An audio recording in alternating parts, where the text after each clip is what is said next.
I have a lot of barbells, like a lot. So many barbells. I promise I don't have a problem.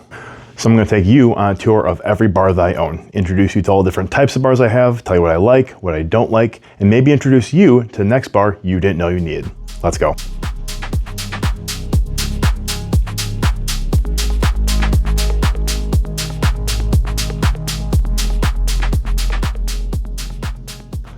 All right, first off, we're gonna look at what I generally call straight bars, which are your typical run-of-the-mill barbells. So the first bar you're probably gonna get, if you're gonna have anything, you probably want one of these. And at least in this group, there are power bars, general purpose bars, and one Olympic bar. Now, they all look pretty similar, but there are a few differences that kind of make them unique.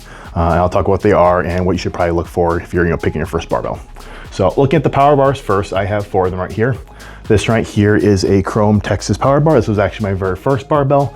It's not my favorite anymore. And honestly, it just kind of sticks around because you can't get rid of your first barbell, right? But there's a few things I don't love about. This is the Gymway competition powerlifting bar. Unfortunately, they don't make them anymore, but this is probably my go-to power bar when I'm reaching for a power bar. This is the Ram bar from ATX. It's probably my second place bar. And this is the Rogue Agro 3, which is a variation of their Ohio power bar with extremely aggressive knurling, which is a fun novelty, but I don't use it that often. So power bars are kind of defined by having powerlifting with rings and center knurling. If you are new to lifting and you need your first barbell, kind of regardless of what you're going to do, with very few exceptions, I'm going to suggest you get a power bar. A lot of people sometimes go for these general purpose bars thinking they're better for, all around lifting when they aren't really power lifters, but there aren't many situations where I would prefer a general purpose bar to a power bar. They were originally made for CrossFit, and maybe that's the kind of area where they shine. I don't personally do CrossFit, so I can't say, but unless you have a very good reason to pick a general purpose bar or specifically an Olympic bar, I really think your first barbell should probably be a power bar. And of the 3 here, like I said, this one's my favorite. Unfortunately, they don't make it anymore, so it's hard to point to it. Texas they've been around forever. Honestly, there was a time where they were the go-to bars, and their biggest issue, in my opinion, is that they haven't changed since then. So they made arguably one of the very first modern powerlifting bars, and they were, kings of the court for a long time, but then they've kind of just stayed that way for 30 plus years now. And to some degree, you don't mess with success, but at the same time, barbells have kind of evolved and they have kind of not. So I don't love its knurling. It's not that consistent. I know a lot of people, some say they have great knurling on Texas bars. Some people say it's not that great. I think they might just not have the best quality control. But I also am not a huge fan of the chrome coating. Don't get me wrong. This is my first bar. I've had it for 6 years now, and it's pristine. Like, there is no chips. Nothing's worn down, no rust. Like, the coating is extremely protective, and that's why I originally chose it. But I just don't like the feel. I don't like the feel of their chrome, and I don't like the look of their chrome. It's very shiny. In my mind, I always associate that with cheaper, like Dick's Sporting Goods bars. Not really their fault. It's just a personal preference. So first bar, still love it because, nostalgia, but I'm not using it very often. Now, the Gymway is also a chrome, but it's a little bit more matte and it feels a lot less smooth. So I like their chrome a lot more than Texas's chrome. Second thing I like is that their knurling is very consistent, and while it's super duper fine, almost doesn't feel like there's enough there when you first grab it. Once you have chalk on your hands, it's just the right amount of grip. Like, it's not digging into your hands, not tearing anything up, but you will not be letting go of this bar. Other than that, extremely good quality on the build. The sleeves make almost no noise. It looks good, it feels good. This is what I'm grabbing when I want to use a power bar. Ram bar from ATX is a pretty standard IPF official power bar. It's got these smooth kilo sleeves. Nothing really to complain about with the knurling, the build quality, or the coating, which I believe is a black oxide. It's just, I just like the Gymway more. I really couldn't tell you why it is. It's just a personal preference thing, so nothing wrong with that bar either. Finally, the Rogue Agro 3, also a very well-made bar. It's made a little bit more nicely than their standard Ohio power bars, at least it was at the time I got it.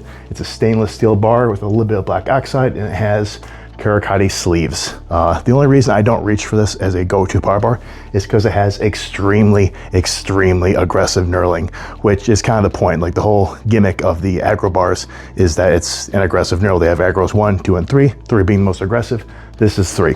I'll get a nice up-close video of the knurling so you can see just how sharp it is, but it's kind of it feels nice to grab. I love having people new to my gym just like, hey, try touching that bar, but I don't use it for a lot just because that amount of knurling is kind of overkill. Like maybe for a 1 rep max on deadlift where you really don't want to let go if you're a fan of sharp knurl, but it gets old in your hands really fast, and you much rather have a comfortable knurl that's going to do the job. And that just leaves the general purpose bars and the Olympic bar. Now the general purpose bars are a lot of people's first bars. I don't exactly know why.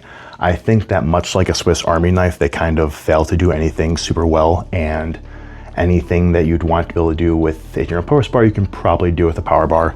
And like, there's a few things you might want to do with the Olympic bar, but either way, you're gonna be much better suited with the bars that are made to do their respective tasks than this kind of middling ground one. They were originally made mostly for CrossFit, and maybe they shine on that. I don't know, I've never done CrossFit.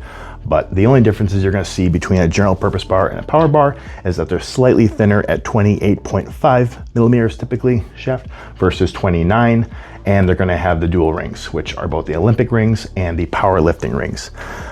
No center knurl also. So yeah, it doesn't really stay in your back well for squats. It's not going to do any better for deadlifts. It's not going to feel any better for bench. I suppose the rationale is that you're not going to have an aggressive knurl digging into your chin. Your throat when you're doing Olympic lifts, but other than that, there's just not many situations where I would ever want to use this over this, for instance. Now, the two general purpose bars I have are both Ohio bars from Rogue Fitness, and they're good bars, they're made well.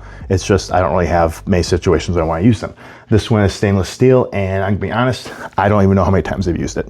I got it really, really cheap, and it's a nice bar to have in my collection for the very, very opportunity where I want this specific combination of attributes, but that's not very often. And this one is raw. It is my beater bar. It is the bar I go to when I don't know if the bar is going to survive. I'm not really concerned about bending because Rogue Fitness does make good bars, but it is covered in chips and dents and scratches and rust because I've spilled stuff on it. So when I don't want to treat my barbells kindly, I reach for my beater bar, and I guess that is one good use case for an Ohio bar. And that just leaves the Rogue Pyrros bar, which is an Olympic weightlifting bar. Now, what makes them different than all the above bars is that they have bearing sleeves, which means they spin very, very freely. Now, that's typically more of a liability than a help, especially on something like a bench press. You don't want that wiggle. On a squat, you don't want it to be more easily rolling down your back if you get off center. But for Olympic lifts, when you're doing for the clean and you're going for the snatch, the fact that you're kind of trying to rotate your wrists to get underneath the bar at a very, very quick speed while the bar is kind of hovering midair, that is a time where you want a sleeve that is going to spin extremely freely and let that shaft rotate almost effortlessly. You wouldn't think it makes a huge difference, but you can absolutely feel the difference when doing cleans or snatches or any other kind of Olympic lift or variation. Now, I'm not a big Olympic weightlifter. I use this for regular clean overhead press, and I use it for one arm snatches, which are two things that I think it really excels in. Now, granted, I probably don't fully appreciate not being an Olympic weightlifter, but this is a very, very nice bar. I do really like this bar a lot. It's stainless steel. It has a very, very fine, but it's still very sharp knurling. It has the center knurling, which is much, much, much less sharp than the main knurling. It's basically just cosmetic, and you might not think there's any purpose in a cosmetic knurling, but I really like it for one-hand snatch because I always know where the center of the bar is and not gonna be off center. And I don't know, I just think it looks a little bit better. So my only complaint is that it's chrome sleeves. I don't love chrome, as I've already said, but beggars can't be choosers. I also got this bar for next to nothing compared to its full price. So I do use this one occasionally. I like this one. Not a huge fan of these guys. Power bars, probably gonna reach for this one, but these are all fine. You wouldn't be wrong with any of them. My recommendation, if you're new to lifting, probably grab a power bar unless you have a very good reason to pick one of these. And I'd love to say get the Gymway, but they're not being made anymore. While I don't love Rogue as a company, they are making good equipment, and particularly their Boneyard is a great deal. If you can find an Ohio power bar in the Boneyard, that's gonna be a pretty solid deal. Other than that, if you like Texas, go for it. I don't love Texas, like I said, but they have been around for a while. A lot of people love them, and it's not a bad bar, just not my favorite. All right, next up we have deadlift bars, which are my favorite category of bars for reasons that'll be pretty obvious if you're familiar with me. And if you're not familiar with me, it's because I am a big, big deadlifter in many ways that can be interpreted. Deadlift bars are made for deadlifting. They're made to be flexible and bendable, and that helps with getting the weight off the ground. They have a thinner shaft, and they're usually much longer than standard bars, and those things together make them bend when you're pulling them, meaning that the weight does not fully clear the ground until you're a little bit higher up than if you were to use a stiffer power bar or a fully stiff bar like an axle. Now, does that make deadlifting easier? Yeah, Do I think that's a bad thing? No, not really. Some people think they're cheating. Some people just don't prefer using them. I think both those people are wrong. And I think even if you don't want to get the slightly bigger number that the bend helps you achieve, you should still probably deadlift with the deadlift bar just because it helps reinforce better deadlifting mechanics, particularly if you're newer. Now, I'm not gonna get too much into deadlifting techniques, that's not the point of this video, but the very, very short explanation for that is you want to be fully rigid and intense and ready to go by the time you fully start lifting, which is much harder to do on a deadlift because you essentially start fully loose with no weight on you, and you have to hit the hardest part of the lift right there. Having that little inch of give before you have to hit that full weight gives you kind of time to warm up, to like speed up, to like, you know, get up to speed when you're doing your pull. It gives you slightly less resistance to build that full tension, because it's much easier to build tension against some resistance before you're thrown into lifting in the whole weight. If you want to know more about that, check out some of my other videos on deadlifting. But long story short, deadlift bars are awesome. I think basically anyone who deadlifts should probably have one. And if you disagree with me, I pull more than you. All right, first off, we have the Ohio Deadlift Bar and the Bells of Steel Dead Bar. I mentioned these two together because they're pretty similar in specs and they're essentially interchangeable. These are two of the shortest deadlift bars on the market. They're both, I want to say about 90.5 inches wide, long, and that kind of makes them the worst deadlift bars. You know, they're not made poorly, they're made all right, but they don't bend as much, and that is the essence of a deadlift bar. They're meant to bend. So if you bend less, you're kind of just a worse deadlift bar. If these are all you have access to, it's still much nicer than a power bar. This one specifically right here was my very first deadlift bar, and it was a night and day difference coming from that Texas power bar. Now, it was also a night and day difference jumping from this Ohio bar to this Kabuki Deadlift Bar, and from this Kabuki Deadlift Bar to this American Barbell Deadlift Bar. So take that as you will. If these are the only ones you can get your hands on, still worth doing, still worth pulling with. But if you have access to more bars, or you can find a longer one such as this Kabuki, I'm gonna recommend you do so. Now, the Kabuki Deadlift Bar you might have already heard of. It was very popular for a while.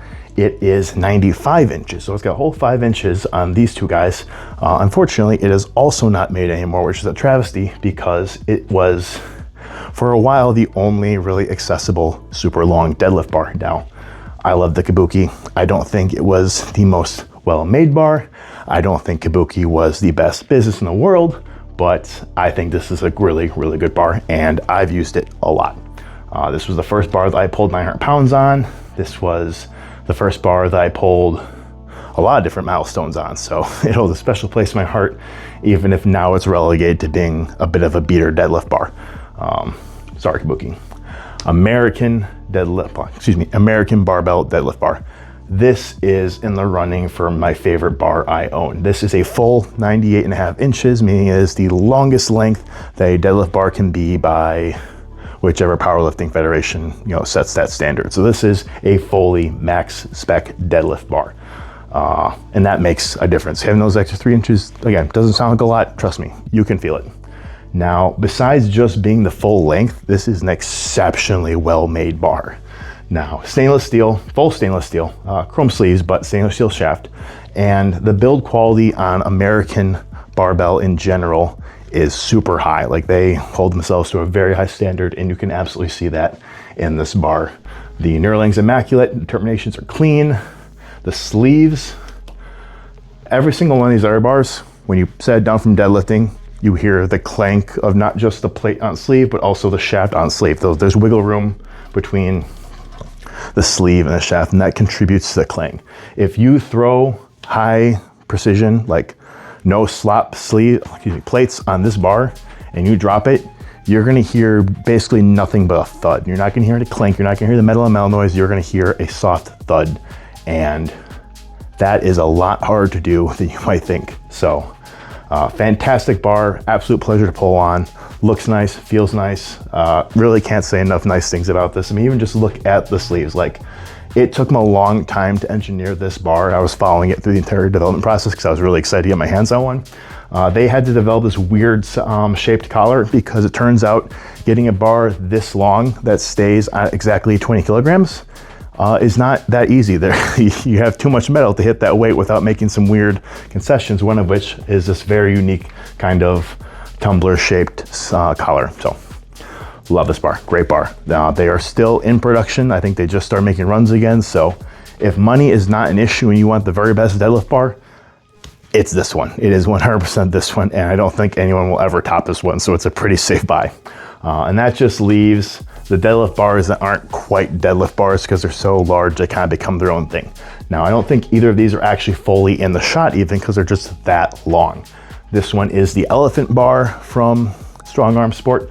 It has a fairly typical length shaft, but then its sleeves are just massive. I think they're 28 inches each. So the bar is more sleeve than it is shaft. And it is designed to be fully loaded with plates, like wall to wall. Particularly if you want to use something like Hummer tires that take up a lot of space, that's what this bar is made for. It's modeled after the Elephant Bar that Rogue Fitness uses in their Strongman competitions, which you might be familiar with. If not, look it up, it's really cool. But this is also a really cool bar. Fun fact, if you fully load out with bumpers and you put a couple of metal plates on the end to really maximize that weight distribution, I think this might be the bendiest bar I have, beating this one and this one, which, you know, as someone who likes to cheat on their deadlift a little bit, means I'm a big fan of the Elephant Bar. Actually, let me just tilt the camera real quick so you can fully appreciate this. That's how long that sleeve is. It is enormous. It is kind of comical. It is very Darth Maul-esque, but still, fantastic bar. Love to use it. It has a nice, I believe it's technically a chrome, but I don't mind. It's either chrome or nickel. Either way, strong arm, especially here in Canada, great option. Historically, they've been a good option for the US also, but the last 2 years with tariffs, they've become, I sadly can't recommend. It's not necessarily their fault, it's just, you know, it's economics. Top here is the Mammoth Bar, excuse me, the Monster Bar, also from Strong Arm Sport. Now this is the OG 10-foot extra long deadlift bar that is primarily used in Strongman. The moment I knew it existed, I knew I had to have it. The old company that used to sell them sold them for like, it was like $1,200 after you pay for shipping, and it was the very first super expensive bar that I knew I had to get someday. And I didn't care how much it was gonna cost. I was gonna save up, I was gonna get this because I needed the 10-foot deadlift bar. Now, there's an entire story there I'm not gonna bore you with, but the long story short is the company that originally made these no longer makes them. Strong Arm now makes them, and it is much, much, much cheaper to get them from Strong Arm for literally the exact same product. Like, it's made in the same factory. It's the exact same thing. So this is a 10-foot deadlift bar. It has a 30 millimeter shaft. The first run of them did have 27 millimeters like other deadlift bars, but being 10 foot long, they tended to just bend in half and not actually bend back. So it is a thicker shaft to avoid that. Even with that thicker shaft, this still bends like crazy. It's gonna bend more than basically any deadlift bar here, short of maybe this guy if you got it fully sleeve to sleeve load with thicker plates and not like calibrated competition plates. So usually using Strongman, really fun to pull on. You get a lot of bend and you can feel it. It oscillates like crazy, especially if you're an explosive puller, and that doesn't bug me. It might bug some people. Some people say that the longer bars that bend more are actually more challenging because of the oscillation, but I don't think so. But then again, I'm a very slow controlled puller, not a very jerky aggressive puller. So those are deadlift bars. I love them. If you want to get the best deadlift bar, American Barbell. If you want to get the cheapest one, this one's pretty cheap. This guy is pretty cheap again in the Boneyard. If you want something in the middle, I don't have them, but I would recommend either the Texas Deadlift Bar, which again, not a massive fan of their construction, but they are a great length and they are a mainstay and they are like the most commonly used competition deadlift bar. And I pull on them all the time. They're plenty good to use. Also the Rep Hades Bar. I would recommend the Texas Deadlift Bar or the Rep Hades Bar if you want something more in the middle of that price range. Other than that, deadlift bar is awesome. Get one. All right, now what do all of these bars have in common besides being obnoxious to store and very difficult to line up for this section of the video? If you answered they're for squatting, you are correct. Also, you can read congratulations. These are all specialty squat bars I've picked up in my journey to never have to squat a straight bar ever again because I hate squatting straight bars. It just feels bad to me, it didn't work for me. And many years ago, I realized I don't have to squat a straight bar because I am not a power lifter. And if this is a revelation to you, I implore you to explore it and stop squatting straight bars just because you think you have to, if you do not enjoy it or if you are not a power lifter. So the very first bar I got on that journey was this Titan Yukon bar. Now this is an example of a buffalo or bow bar. There are a lot of options on the market these days. I actually think this is one of the better ones. It's super heavy duty, it's super big. It's like 96 inches, 35 millimeter shaft. Like, it's basically indestructible, and you could put way more weight on it than you'll ever be able to lift because the sleeves are also obnoxiously long. Now, I got this first because there's a bar at my regular gym that's pretty similar. It's a bent up Texas squat bar. That was the very first time I've used a bar other than a straight bar for squatting. I used it because I had a little bit of shoulder impingement, and I remember reading that these bars were good for that, and I never looked back after that. Like, after the first day I used that one, I'm like, hey, this is much better. I'm just gonna stop squatting the straight bar. Now, I've stopped using this bar because I have all these other options I like more, but it's still a good bar, and it's a good option for you if you are working around an injury and still want to stay in with something that's similar to a straight bar, or if for some reason you do like straight bar squatting, but you just can't use a straight bar like you used to, or you can have an injury, or if you're a power lifter and you're forced to squat a straight bar. This is a good option. Now, the next option is an SSB, safety squat bar. You probably recognize this one if you recognize any of them. It's a very common bar. It's a lot of people's early specialty bar purchase. This particular one is also from Titan, but most of the ones on the market these days, with a few exceptions, are basically the exact same model, and that is to say, they're all the Elite FTS SS yoke bar. So Elite FTS really figured it out, and then everyone just kind of cloned them. So if you get any safety squat bar, they probably have very, very similar dimensions and setup, unless they look drastically different. Now, just because they're all clones doesn't mean they're bad, because Elite FTS really figured it out. I used to not actually use the SSB a ton. I use it a lot more now. The SSB, besides the fact that it completely eliminates any kind of shoulder issues, you can just grip comfortably here, or you don't have to grip at all. You can go hands-free. It's very well balanced. Is a much more quad-focused squat. Now, squats can sit really in quite a large range of areas, from like really low bar to front squat, and then the farther it moves up the back, up to the front, the more quad focus it's gonna be. The farther back it is, the more posterior chain focus it's gonna be in general. The SSB's camber is gonna push the weight out in front of you, so if you hold it upright like this, the weight's actually sitting about out here like a front squat. So it's gonna be much more demanding on the quads, but also gonna demand on your upper body because it's gonna try and pull you forward. So it trains a lot of things that are good for strongman specifically, which is why I am using it more now, because I need to build up my quads and I need to build up a stronger torso for some strongman events. Now, the next bar I got after these two is way down here. This is the giant Camber bar. Now, this is still probably my favorite squat bar of all time. It's the one I primarily use. I can squat more on the Spider Bar, but honestly, it's almost like cheating, so I tend to stick with this for my actual training, and this is just kind of for PRs or for other fun things.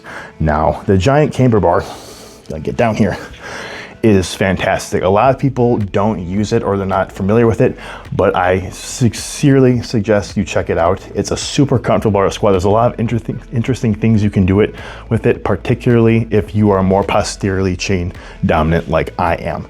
Now, it's gonna be pretty hard to describe this without showing you. Maybe I'll clip in a video of me using it, but you can grab low on these arms. You can set this as low on your back as you want. It's very easy to get in position. And then when you're squatting, you can pull the arms in, which has a couple of nice effects.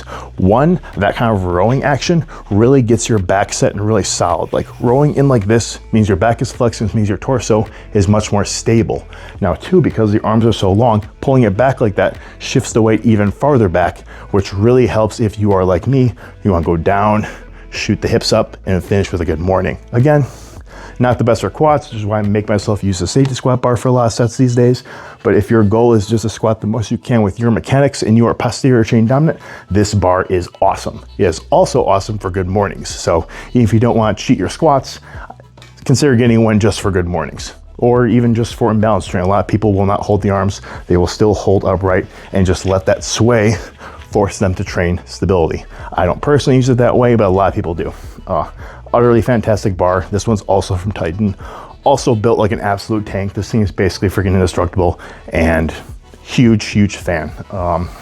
As an aside, I honestly think the Titan might be the best one of these on the market, just because it has such a long arm. I have looked for a better version to upgrade with for years and years since I got it, because besides the fact that it's well made and solid, there's really nothing fancy about it. And I still can't find anything that I think would be an improvement over this Titan one. So definitely check out the Titan Giant Camber Bar if I have convinced you to get one.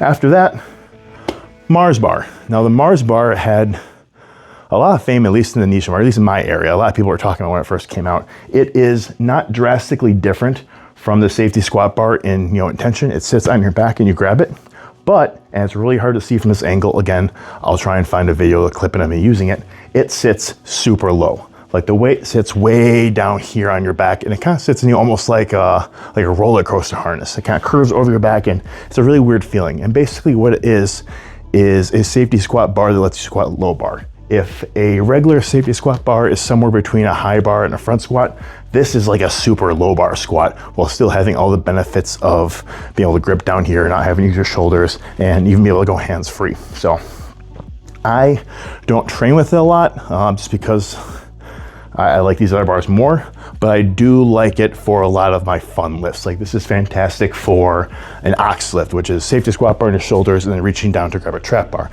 This is really good for Hatfield squats, which are squats in which you hold handles on your rack or just the uprights to get a little bit of extra stability. Really, really love it for that. So it's a bit on the expensive side, and unless you have a lot of disposable income and want to do some fun lifts with it, or you just think that a low bar safety squat bar might be exactly what you need for your regular squat training, it might not be your first purchase, but they're well made, and I do like the bar. I think it's very innovative, so take that as you will. And then right in the middle is my most recent purchase, which is the Spider Bar. Now, I absolutely love the Spider Bar too. And as I said earlier, this is the bar that I can squat the most with, and because of that, I almost rather force myself to use this one for most sets because it is almost cheating the way I use this bar. But as I said in the deadlift bar section, I don't mind cheating. I just like lifting big weights, and I will use whatever bar is the most beneficial for me to do that. So the Spider Bar is something in between the Camber Bar and a safety squat bar. It has the big camber, it has the yoke, and it has these really big arms. Now, why I like the Spider Bar is a lot of the same reasons I like this bar. One, grabbing these arms way down here, very comfortable. Two, with these dipping arms and these grabbing arms, when you pull in, you get that same tightening of the back, and you can push that weight really far back. Now, what sets this apart from this guy, besides the fact that it stays a little more stable with the harness, is that when you come down, there's really no way to avoid at the bottom having your knees touch your elbows. Like the way you grab the handles, it's just bound to happen. And for me personally, that gives me a lot of extra stability in the hole, which is kind of like cheating, but my kind of rationalization is that if I was just really fat, I'd have my belly on my thighs, so I'd have the same bend. So this is just kind of making up for my leanness, which is a cope probably, but I'm gonna take it. And anyways, that just lets me really abuse that good morning because I have that extra point of contact stopping me from falling forward as I shoot my hips up. Now, besides that, it's also really good for good mornings, much like this. It's also really good for just general training because you can you don't have to pull back. You don't have to abuse it like I do. You can just hold it outright and just use it like a big regular safety squat bar. You can also let it wiggle. Whoa, shit. You can also let it sway to get that stability training. This one, and I guess all Spider Bars are from Elite FTS and also built like a tank. So these are all specialty squat bars. I highly recommend looking into them if you have not already. In my opinion, it's a much better way to squat if you're not squatting for powerlifting specifically. And yeah, I would really check out this one, like definitely 100%.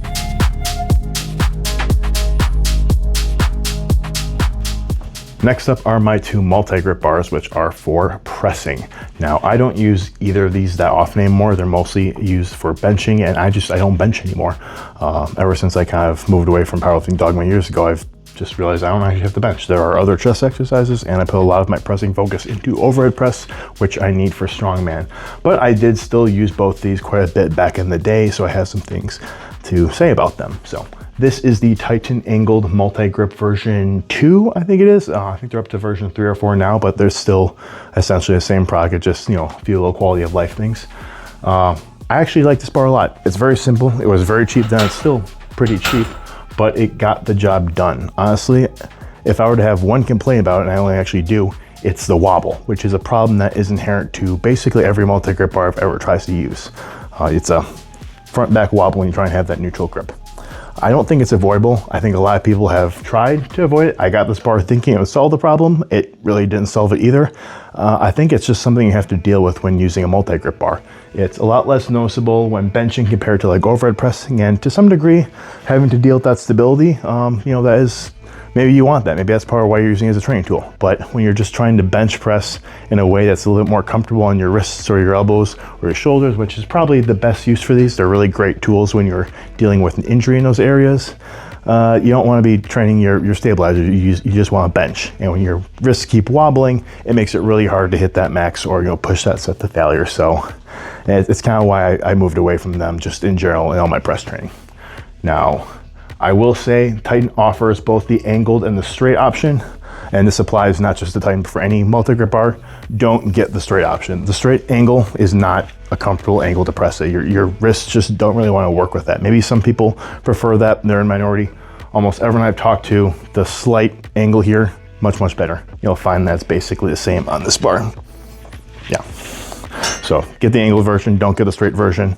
But if you want to try one of these bars out, like this one, as far as I know, is still pretty dang cheap. It's a really good first try and there's very little wrong with it. In fact, I think they solved part of my complaints with it, which is also that this tend to bump the rack. They now have a angled cutoff there, so it doesn't bump into your upright as often. And I think they made it a little bit narrower so you get slightly less wobble. So they improved it. I think this one's good enough too. If you really want to try it and you want a cheap entry level multi-grip bar, Titan's the way to go.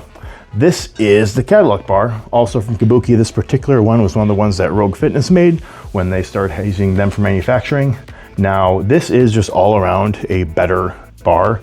The knurling is better, the powder coat is better. It is, oh God, it's really hard to see from this angle, but there is a camber to it, so you can use a greater range of motion, which is good. I was also hoping that the camber would help stabilize the wobble, thinking that, if the weight is below where you're grabbing it, it's going to self-balance better. If it is self-balancing, you're just kind of losing that from the inherent wobble of having a swing pendulum arm, which you see a little bit on this one. So it didn't really solve the wobble. That's kind of the only reason I got it. I didn't really want the extra range of motion, so I ended up not using this one as much as this one, although I feel like if you talk to most people, they'd say the Cadillac is a better bar than the Titan, but you like what you like and you really can't help it.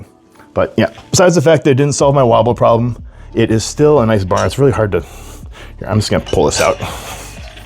It is also a bit annoying to store, but if you look here, it's got a nice camber to it. It's got multiple grips. You can get that extra range of motion. Some people like it even for rowing. You can do that too. I've tried a few times. Not really my thing, but it works. But yeah, good knurl, good construction. Not really any complaints with it other than the fact that I don't need to use it for what my training goals are and that it still wobbles despite its best efforts. I'm just gonna set this on the ground.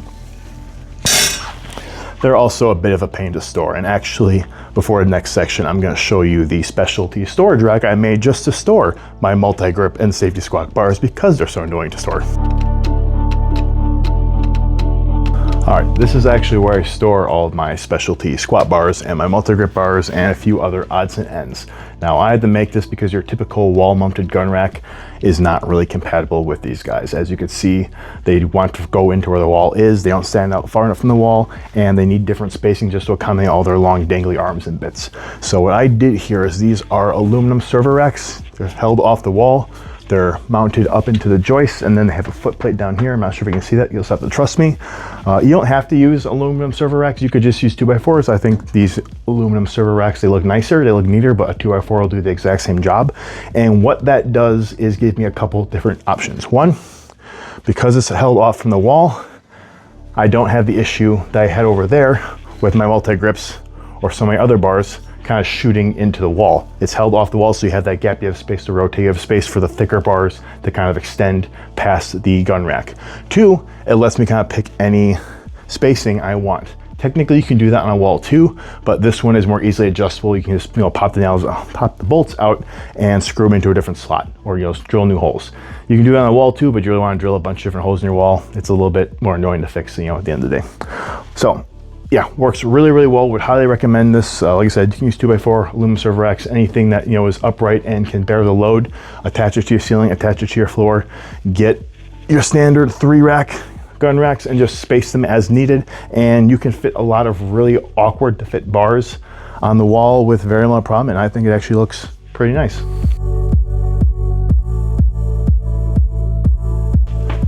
All right, these are my 2 trap bars. First off, I am a huge proponent of the trap bar. I know they're kind of contentious among some people. You have a lot of people that think they're cheating, say they wouldn't dare touch a trap bar. I think they're a really valuable training tool. I mean, some of the strongest times my deadlifts have ever been has when I've been blasting really, really heavy, high volume, high handled trap bar, just because it really helps train that overload. And I think that overload training is fantastic. But, you know, again, totally different topic. If you want to see my opinions on trap bars, I have a really nice write-up in my Google Drive called Into the Fence of the Trap Bar. And just ask me, I'll tell you all about why trap bars are awesome. So these are 2 trap bars I have. This is the Titan rackable trap bar version 2, I think. Again, they're up to like a version 3 or 4 these days, but this is going to be a pretty, you know, hot take, but I think this style of trap bar is the perfect trap bar. This is a much older style. Like, most of the market has moved towards open trap bars with, you know, swappable handles and, you know, just the little grips in the middle. They don't have the full length handles, and I just don't like them. Again, this is a bar I use frequently. I have spent lots of time trying to find a nicer trap bar that I could upgrade to, and I keep coming up with nothing. I have not found a trap bar that I think would suit me better than this one. And it's just because it's built like a tank. I like having that full length handle. I even like having it be a closed trap bar. I couldn't tell you why, it just feels better to me. I joke that's because it can't be a trap bar if you're not trapped inside, but I don't know, I'm not a huge fan of open trap bars. At least I haven't found one that I like. And I really don't like when there's just a handle in the middle. Now, part of that is because I do a lot of weird stuff with my trap bar that normal people wouldn't do. So I take advantage of the closed nature and the full handles. But even when I'm just pulling it like a regular trap bar, I just prefer it. I just like this a lot more. Only negatives, and knurling is kind of not great. You see I have this, you know, well chalked hockey tape on there, but grip wise, it's not, you shouldn't be dropping a trap bar. Trap bars are very easy to hang on to, so you don't really need fantastic knurling there. Worst case, just use straps. You're always using a trap bar, why not use the straps also? Only other complaint, the powder coat's not fantastic. A lot of the early Titan powder coat wasn't great either.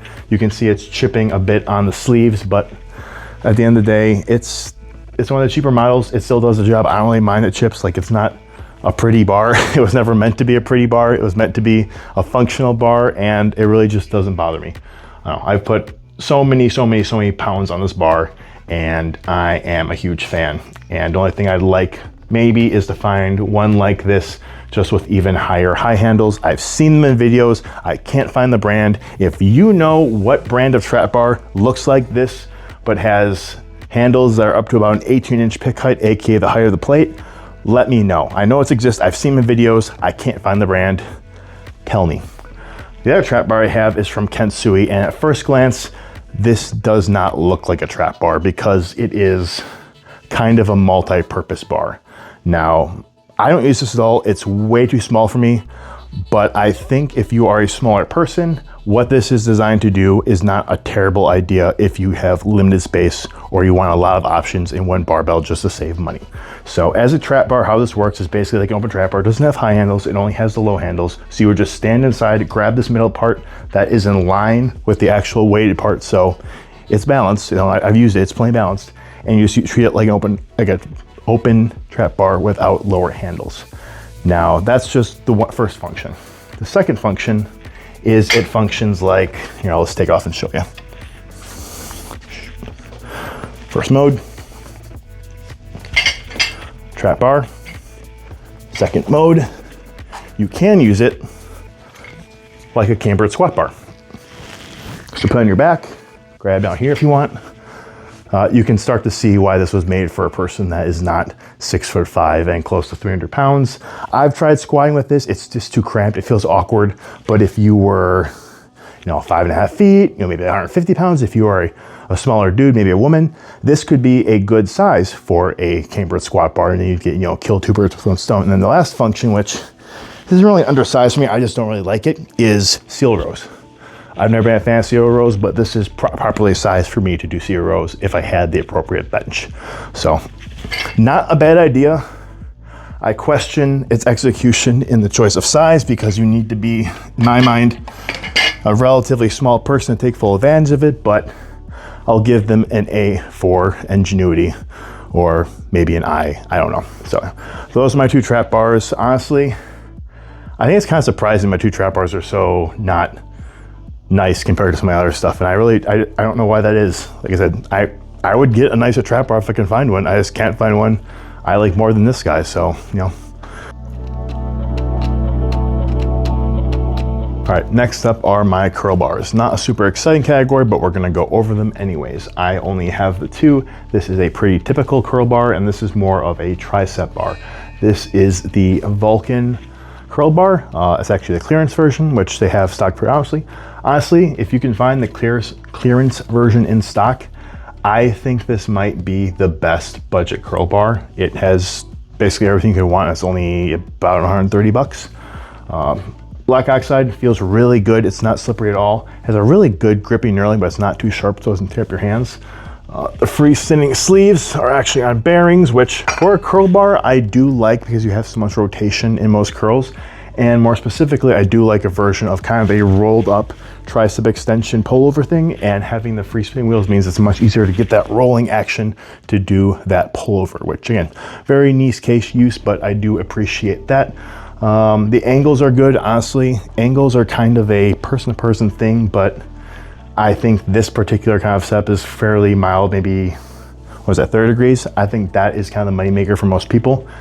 The inside ones are probably a bit too close to use, but these ones are close enough that I think you can use these handles for basically anything, be it tricep extensions, bicep curls, really whatever you want. Even for some of my size, I think they're a good width. So curl bars, you don't need, just pick what you like, pick what you have available. I'm sure every gym kind of spontaneously develops a tiny bolt-on chrome crappy curl bar at some point. I had one I gave to a friend. I really don't remember where it came from. It just appeared one day. So, but if you still need one, Vulcan, I think this is a good bet, but again, get whatever's available. It's a curl bar, it's not that deep. This is the tricep bar. This is a mini Swiss bar from Gymway, rest in peace. And this one, I don't like quite as much as this is a multi-purpose tool, but I do like it for tricep extensions because that deeper angle I think is more comfortable for triceps. The only other thing I'll give it, and this again, very niche case that's not gonna apply to basically any of you, is I like this as a one-handed deadlift bar because you grab this middle part, because it is a two-handled side, there is no rotation, so it's a static grip. It's not going to roll in your hand, so it's easier to grip one-handed. And then you slap a bunch of calibrated plates in the end, and you can get this up to like 600 pounds for a really heavy single-handed deadlift. Again, I don't think anyone watching is going to be able to care they can do that, but you can, so it's nice to have that option. All right, this section is kind of a miscellaneous grab bag section. I guess you could probably loosely define it as grip focused bars, but that's not quite accurate enough. So we're just gonna call it the miscellaneous section. So these are mostly bars that you're not gonna need unless you are training for something very, very specific. And if that's the case, you probably know what they are already, but maybe you'll like the sound of them and you want to explore a new avenue of niche lifting, which I am always a huge proponent of. So at the top, this is my Saxon bar. Saxon bar is a 3" by 4" rectangular bar meant for pinch grip, and its only purpose is basically just for grip training. Generally, you pick it up off the ground like a deadlift.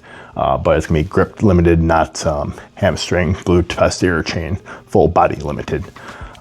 Fairly niche. It's a fun thing to play around with. I'm not like a competitive grip sport person, but I am a fan of grip. I like testing every once in a while. I haven't used this tons, but I've used it enough times you can see where my chalky handprints are. This one is from Arm Assassin, who I haven't had a chance to mention at this video, but Arm Assassin Strength Shop is one of my favorite small manufacturers. He does primarily grip stuff, but he does some other stuff too, and he makes really solid equipment for a really, really good value, because at the end of the day, most of it is like no frills. This is just a bunch of stock size materials welded together, and it does the job really well. He is a high-level grip athlete himself, so he knows what is needed to work. I have a lot of different stuff from Arm Assassin, and I cannot speak highly enough of his company and his products, but that is the Saxon bar. If you like weird grip stuff, consider it. It's an easy enough, cheap enough bar to get, kind of fun to play with. Mostly only relevant if you're into arm lifting, but hey, we all like to be into lots of different things. This is also a grip bar. This is just a 3-inch axle. This one is from Titan.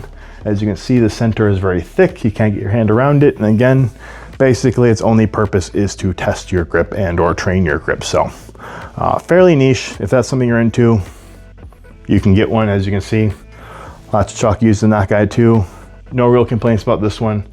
It's also pretty cheap. It's from Titan. It's essentially just their axle, but with this middle part welded on. It is what it is. There's not much to say about it. These two are just regular axles. Now they're not really grip specific. They can be. It's definitely, you know, lifting the axle is definitely a grip event, but they also have more general purpose. They're used heavily in Strongman. That's why I have them. They can also just be thrown into your regular training. Anything you can do with a barbell, you can do with an axle as well. And it just makes it a little bit different, usually a little bit harder, to be completely honest. But for how cheap just a regular pipe axle like this is, if you're looking for a little bit of variation without breaking the bank, it might be a good choice. You know, consider it. If nothing else, it can be a good beater bar and or landmine bar, which is actually the original reason I got this one. I got it to be a landmine bar, and now I just use it as an actual axle. So this one is the Titan pipe axle. It's about 25 pounds. It is literally just a pipe with a powder coat and some collars welded on, which a lot of cheap axles are. There's really nothing wrong with that. Schedule 40 pipe is stronger than even your fanciest barbell. Like you're never gonna break, it's fine. Super cheap. At one point it was cheaper than actually buying the pipe yourself, but that is an option still these days. If you don't feel like buying one from a company for 100-ish bucks, you can just go over to your Home Depot and buy the pipe, and then you can even just put little tape collars on, like wherever you need to just hold the plates in place. Doesn't have to be that strong. Lots of people make their own homemade axles. Totally an option. This one is from Fringe, and I actually like it a lot. It is 45 pounds, so it's weighted. It has a real good grippy powder coat. These rings seem kind of weird, but I actually really like having a few space points on my axle, because most axles are just, they're a blank canvas. You have to kind of remember where you want to grip. Having these reference points, even though they're kind of arbitrary, makes it so much easier to set up my pressing and my deadlifting.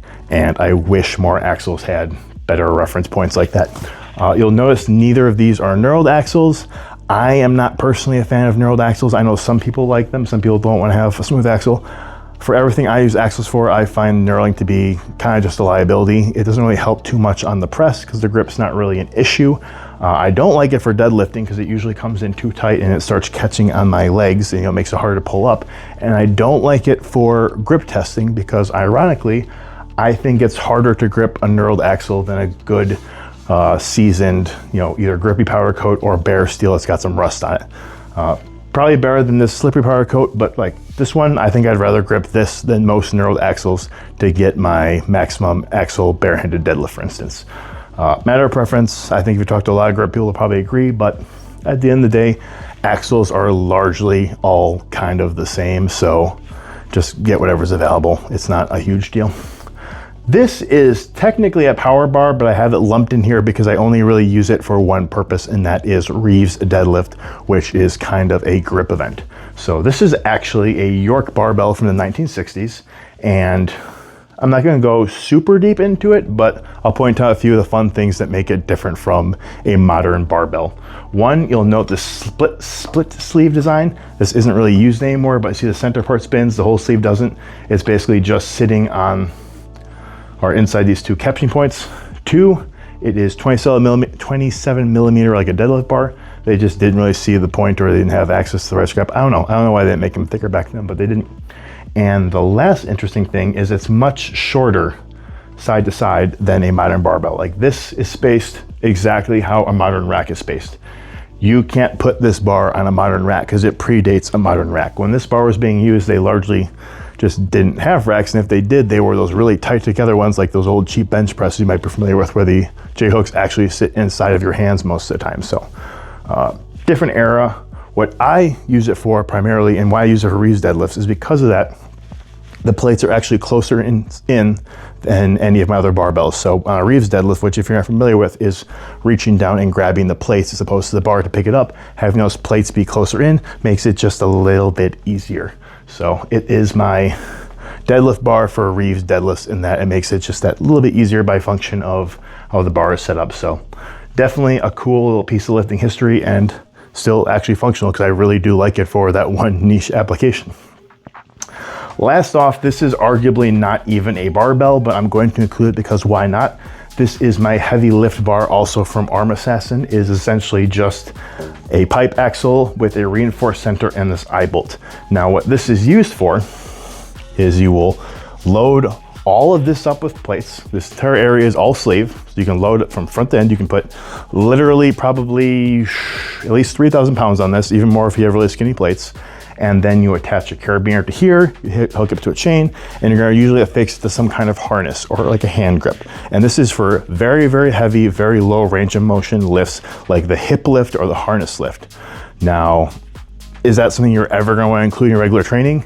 Probably not. Even I'm gonna say there's next to no value in training those particular events. But like almost everything else on this list here, it is fun. I have done a 2,000 pound harness lift with this bar, maybe even 2,100, I forget, but very, very heavy, lots and lots of plates. And it's essentially just putting on a harness, hooking it up, and getting it maybe an inch off the floor.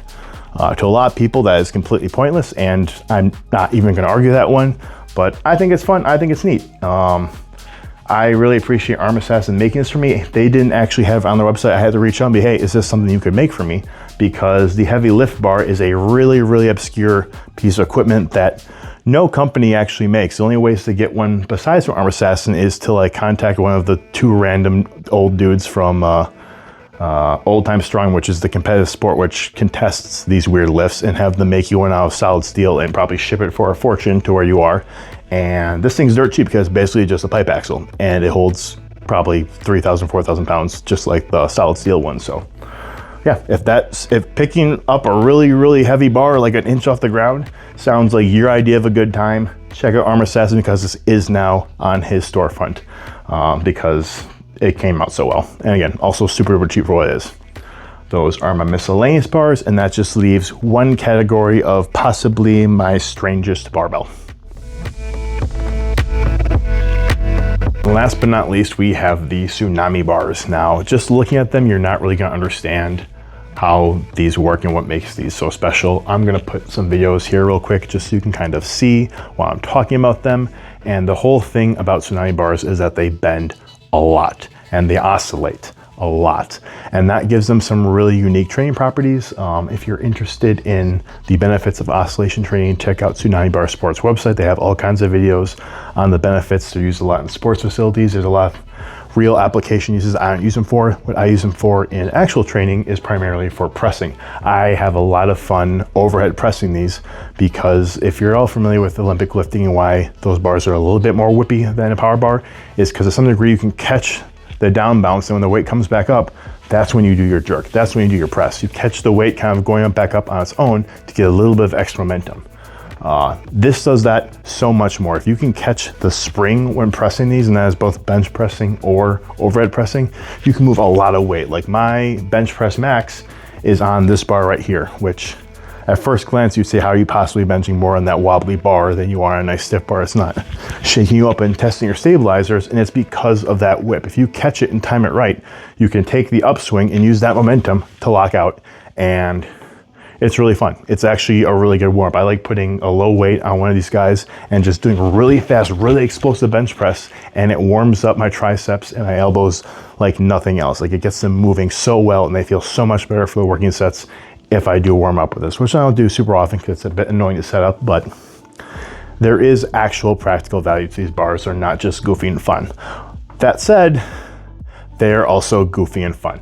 About 90% of what I do with these bars is just have fun and do silly lifts, and I will again probably include a few of those on the side. And they're kind of expensive for a fun bar, but if you're in the home gym market, you probably have some disposable income. And if it looks like something you want to do, all these videos you're seeing here, I would highly recommend checking out Tsunami Bar Sports. I've worked in them for a while now. Their bars are really good. This one is technically not Tsunami. This was made by another company that pretty directly ripped them off, because I'm pretty sure this is what their early prototypes and models looked like. This is the newer one. This is the actual Tsunami bar. This is the Tsunami bar Max. It has a load capacity of 565, including the 20 pounds of bar, so this can get pretty dang heavy. They have 2 more models. They also have the Force, which caps out at about 300, and they have the Speed, which caps out at about 100, and obviously the Force and Speed will oscillate more aggressively with lower weights. So it's good to have a mix, although if you're gonna get one, I think that this guy oscillates enough on low weights to, you know, really feel the effect anyways, so you might as well get the one that can handle the full range. That's just me. How you load these bars, you can see they have 2 pairs of collars each. You want the bar plates as close to the end as possible, just so you maximize the oscillation. Just like I was talking about in deadlift bars, the farther apart the weights are, the more they're going to flex, and thus the more they're going to oscillate. So you're gonna take these end collars off, you're gonna slide your plates on, you're gonna move the inside collars up to the point where it's gonna be just at the end. I mean, you don't have to. I like having the inside collars just to keep the weights in place, and I find that they can possibly shake out a little bit. If you don't have inside collars, they will mostly stay out at the end just by virtue of the constant oscillation, having kind of a centrifugal force, but just get an extra pair of collars. It's nicer and cleaner. So you're gonna put your inside collars in, put your plates on, you're not gonna drop the bar like that, and then you're gonna put your outside collars on to kind of sandwich those plates in place at the ends. And then you're off to the races. Yeah, kind of expensive, very well made. I will note this one hasn't broken on me yet, but almost every time I use it, I kind of feel like I'm afraid it's gonna break on me. I have not had those concerns with the actual not rip-off Tsunami bar, so take that for what you will. I really feel like I'm not selling these. They're super fun. Hopefully the videos will get a better case in my description, because it's just such a weird sensation and such a weird kind of bar to try to describe with words. And you know, sometimes the picture is just worth 1,000 words and the video is worth 1,000,000. So I hope you enjoyed, hopefully, all the good shots I found put right there. That's the tour of all 31 of my barbells. I hope you enjoyed it. I hope it was fun. I hope you learned something about a bar you didn't know you wanted, or at very least, you learned about a type of bar that you want to explore more.